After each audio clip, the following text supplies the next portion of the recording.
Nahibalo sila sa Dios apan wala sila magpasidungog kaniya, ingon nga Dios o magpasalamat kaniya.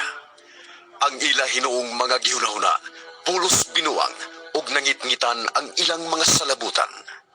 Matud nila, maalam sila apan mga buang-buang diay. Imbis himayaon nila ang Dios nga walay kamatayon, mauna hinoy himaya nila ang mga larawan nga gibuhat sama sa dagway sa tao o sa mga langgam o sa mga mananap o sa mga hayop nga nanagkamang. Tungod niini gipasagdan na lang sila sa Dios diha sa malaway nga gitinguha sa ilang kasing-kasing ug gibuhat nila ngadto sa usag-usa ang salawayong mga butang. Gipulihan nilang bakak ang kamatuuran mahitungod sa Dios ug mao ilang gisimba ug gialagaran ang binuhat sa Dios imbis ang magbubuhat nga mauntay angay daygon hangtod sa kahangturan. Amen.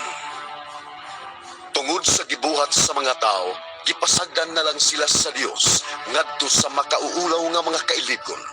Bisan gani ang mga babae wala magsubay sa naandang paggamit sa ilang pagkababae. Ug ang mga lalaki usab wala na makikhilawas sa mga babae kundili sa ilang isig kalalaki tungod sa kaulag. Ang isig kalalaki nagunay pagbuhat og talamayong mga buhat. Busa nahiaguman nila ang silot nga angay kanila.